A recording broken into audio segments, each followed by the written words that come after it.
Саламатсыздарбы? Акыркы алынган маалыматтар боюнча айта кетсек, азыркы күндө Баткен районунун Самаркандек айыл өкмөтүнүн Жаңыбак, Паскарык, Миңөрүк, Миңбулак айылдарында чыңалуу күч бизге жеткен маалыматтар боюнча кээ бир турак жайлар өрттөнүп жатат. Андан кийинки Аксай айылында кире бериштеги жерде көпүрө бузулду деген маалыматтар бар. Ошону менен Лейлек районунун Ылдыйкы бөлүгүндө Арка, Достук, Жаңы Жер айылдарында дагы эле чыңалуу күч кагылышуу азырынча уланып турат деген маалымат. Саламатсыздарбы? Биздин акыркы облустун аймагындагы кырдаал боюнча билдирүү жасап, азыркы күндө Баткен районунун Самаркандек айыл өкмөтүндө жана Аксай айыл өкмөтүндө кырдаал дагы эле сүйлөшүүлөргө, макулдашууларга карабай саат 16да болгон ок атууларды токтотобуз деген эки тарап сүйлөшүүлөргө карабай тажик тараптан азыркы күндө Миңбулак, Миңөрүк айылдарында дагы эле атышуу бар. Ошол эле кезде жарандардын жашаган турак жайларынын өрттөнүүлөр уланып жатат. Ал эми Лейлек районунун Ылдыйкы зонасынан дагы эле ок атуулар токтоло элек. Биздин акыркы маалыматтар боюнча ал жердеги кагылышуулар дагы эле токтогон жок. Ошол бойдон атышуу болуп атат. Азыркы маалда Ылдыйкы зонадан Лейлектин бардык элдерди көчүрүп чыгып кеткен. Ал жерде азыр аскер кызматкерлери эле калган. Акыркы маалымат кырдаал боюнча ушундай. Анан биз күн кечтеп калды. Ошол убакта да жакшы сүйлөшүүлөр, эки жетекчилер жолуккан болчу, бирок жолугушуунун жыйынтыгы боюнча тажик тарап өзүнүн мындай ишмердүүлүгүнүн натыйжасын бербеди бизге. Азыркы күндө бүт чек ара аймактарына жакын жайгашкан айылдардан болгон бардык жашоочуларды көчүрүп чыктык биз. Бүгүнкү күндө Баткен, Лейлек райондорундагы жашоочуларыны Кадамжай районуна коопсуз жайга көчүрдүк.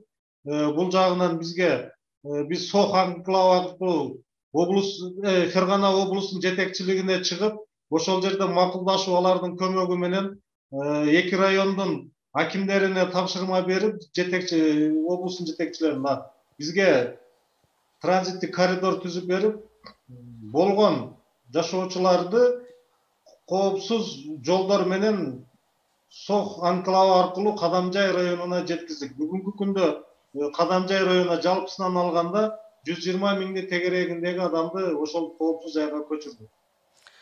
Облустун кайсы аймактарында кандай объектилер, социалдык мекемелер жабыркады?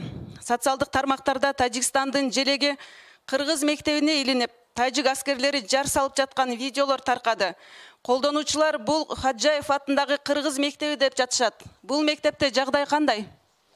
Тилекке каршы соц тармакка ушундай маалымат тарап кетти. Бул чындык. Биз азыркы маалымат акыркы жолу Аксай айылында байланыш жок болуп атат. Бул жерде бизге азыркы маалымат боюнча 16 мегакомдун жанагындай локатор турган жерлери жабыркаган, байланыш начар. Ошол эле маалда 35 электр чубалгылары кыйраган. Ошол жакта байланыш жок болгондон биз Хаджаев мектебинен акыркы маалыматтарды ала албай атабыз. Азыр болгон күч аракетти ошол жака жумшап атабыз. Эгер маалымат болуп калышы менен ушуну беребиз. Тилекке каршы тажик жарандары биздин Хаджаев атындагы мектепке кирип ушундай көрүнүштү көрсөткөн. Медициналык мекемелерде жабыр тарткандарга кандай жардам көрсөтүлүп атат? Медицина кызматкерлери, дары-дармектер жетиштүүбү? Облустун саламаттык сактоо координаторунун маалыматы боюнча азыркы күндө жаракат алып түшкөн жарандарга толук кандуу медициналык жардам көрсөтүп атат. Азыр Ош облусунан 5 медициналык бригада келди, жардам көрсөтүп атат. Азыр дагы жакындап калды Ноокат, Кызылкай, Араван райондорунун бригадасы келери күтүлүп атат. Алар келген күндө дары-дармек, медициналык каражаттар баары азыркы күндө жетиштүү. Көйгөй жок бул боюнча. Рахмат. Облуста жол коопсуздугу, жарандардын транспортто кыймылы көзөмөлдөбү? Акыркы убактагы элдерди көчүрүү болгон элдер дүрбөлөңгө түшүп, бир топ жол кыймылына кыйынчылыктарды жаратты. Азыркы күндө ички иштер министрлиги жол кайрылуу кызматы толук кандуу жолду көзөмөлгө алып, жол эрежесин сактоо, кыймылды ретке келтирүү боюнча толук кандуу иштер жүрүп атат. Соңку суроо, эки өлкө жетекчилеринин жана улуттук коопсуздук кызматтарынын жетекчилеринин сүйлөшүүлөрүнөн соң абал турукташууга багыт алдыбы?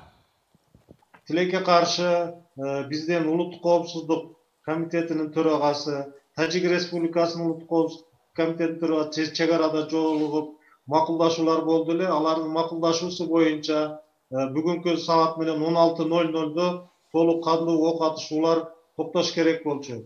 Биз тараптан токтогон учурда да тилекке каршы тажик тарап берген убадасын азыркы убакта аткарбай, дагы эле ок атуулар болуп атат. Азыркы кезде, азыркы убакта, ушул убактарда ыйгарым укуктуу өкүл Тажик Республикасындагы Согди облусунун жетекчиси менен Кызыл Бел өткөрмө пунктунда чек арада турушат, дагы эле сүйлөшүүлөр жүрүп атат, бирок жыйынтык азырынча жок.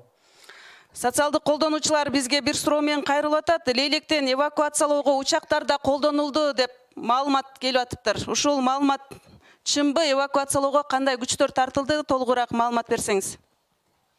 Биз Лейлек районунда жана Баткен району Самаркандек Аксай Актартыр айылынын элдери Разак шаарына көчүп барып, ошол жерде көчүп барган элдердин астынан гемодиализ алганга муктаж болгондор, ошондой эле оору сыркоо жаракат алгандар пайда болгонуна байланыштуу атайын учак менен Бишкекке жеткиздик. Азыркы күндө алар Бишкекке жетип, Бишкек аймагындагы ооруканаларга жайгаштырып, тиешелүү өздөрүнө керектүү медициналык кызматтарын алып атат. Бул боюнча мен алып барган адам менен байланыштым, алар толук кандуу жайгаштырылды. Рахмат. Баткен облусундагы кырдаалды ыкчам чагылдыруу боюнча оперативдүү штаб өз ишинин алкагында Баткен облусундагы соңку кырдаал боюнча президенттин Баткен облусундагы ыйгарым укуктуу өкүлүнүн биринчи орун басары Тулаев Марфкан Каримович менен жеринен түз байланышка чыктык. Көңүл бурганыңыздарга рахмат. Мындан ары дагы маалыматтар менен саат сайын бөлүшүп турабыз.